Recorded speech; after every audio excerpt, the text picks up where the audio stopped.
What's up guys? It's me, Eric B, and welcome back to the channel. I'm back at Flip My Cycle to do yet another first ride on this 2014 Triumph Daytona 675R. Coming up.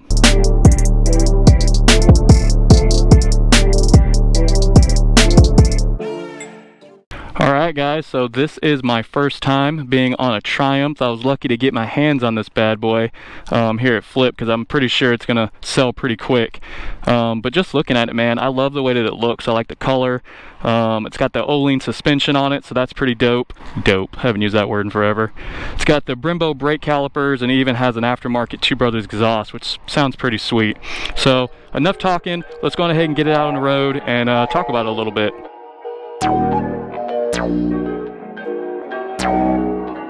Perfect.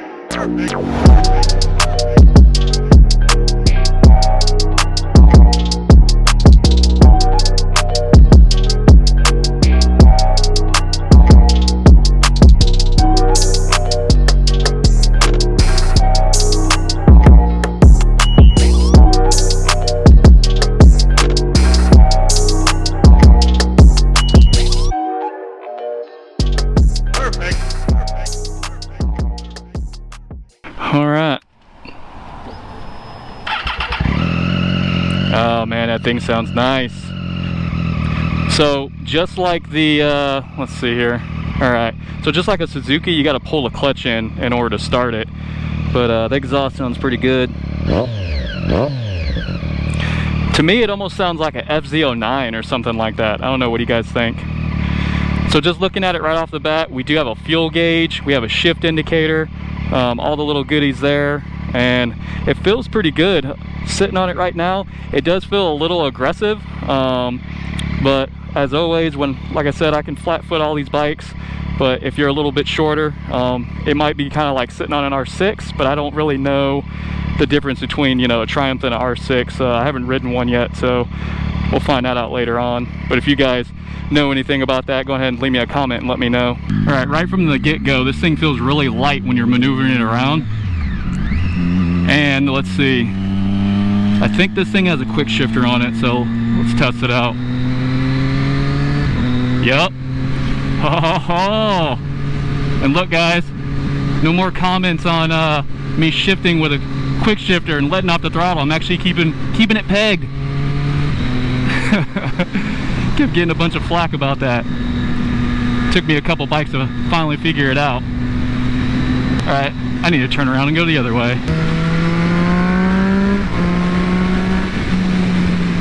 Man, this thing sounds good. This kind of reminds me of, like I said before, being on like an FZ09 or FZ07, just by the way that it sounds. I think this thing was built around, you know, having low end torque and having usable power that you can use, you know, to its fullest potential. Not fullest potential on the street, but you know, on the twisties, even in the track. Man, this thing sounds good. So you guys can hear like that whistle. I don't know how well you can hear it in my mic, but this has like a distinct sound to it. It is a 3-cylinder, so 675 cc's, which kind of is mind-boggling if you think about it, because most of your 600s are about 599 cc's and they're 4-cylinders. So it's pretty good that they're able to do a lot with a little. So I believe this thing is pushing now right around 126 horsepower and 54 foot-pounds of torque. Oh my gosh, I love the quick shifter.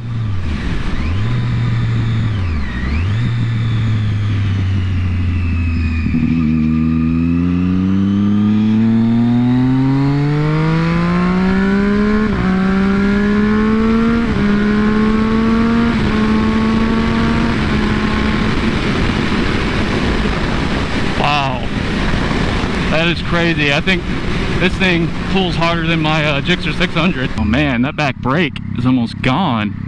Holy moly. It's alright. Just needs to be adjusted a little bit.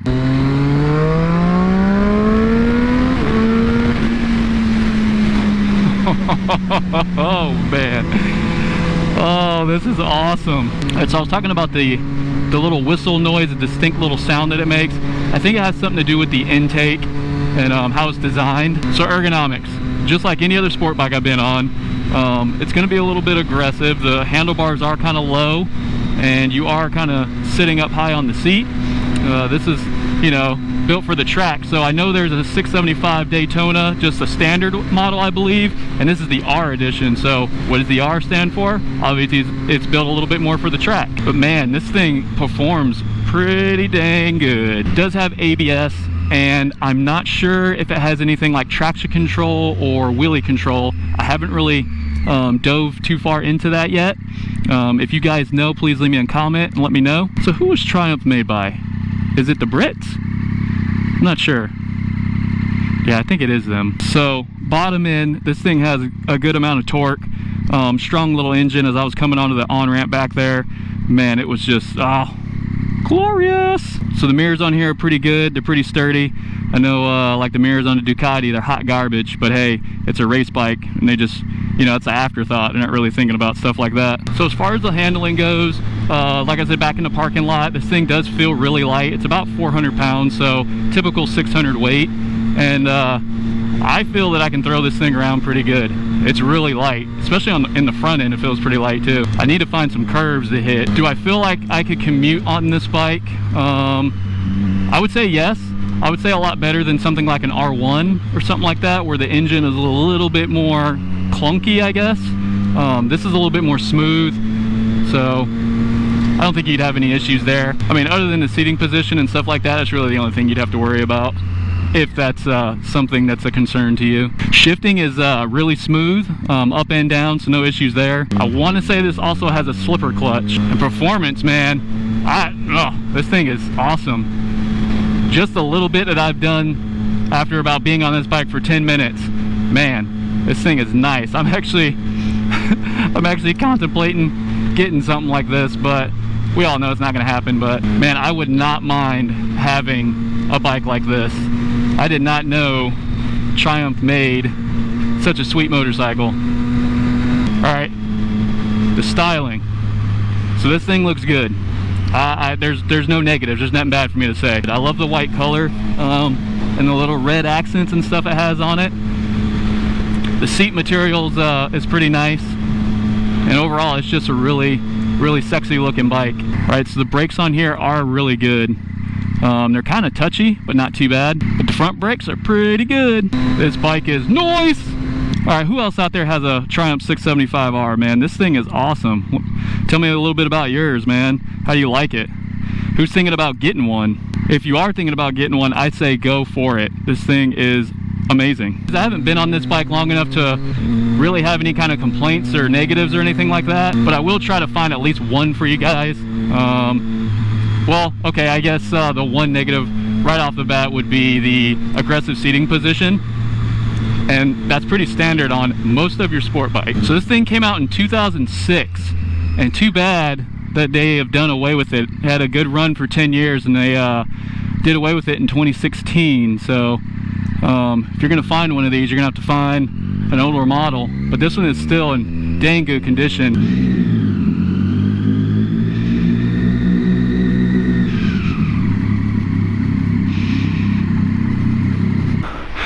Oh boy, would you just look at it. Just look at it. So I do believe that it has an aluminum swing arm. So everything on this thing is lightweight. So that's why this bike feels so good when you're leaning it into curves and moving it around, just because it's got a lot of lightweight pieces on it. It's even got some little carbon accents and stuff on here. I don't know if it's real carbon or not. I would assume that it is.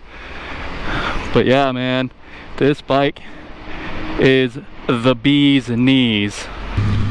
Donuts. Is the hot sign on? Oh, the hot sign's on. Too bad I don't have a car. Oh yeah, so this bike feels more narrow, and the tank is a little bit more slim than some of the other bikes I've been on. All right, and that is the mighty Triumph Daytona 675R, guys. What a bike. If you are looking for something like this, definitely check out Flip My Cycle. They have this bike and plenty of other bikes to choose from. If you're new to the channel, be sure to like and subscribe. And as always, guys, I will see you in the next one. Peace.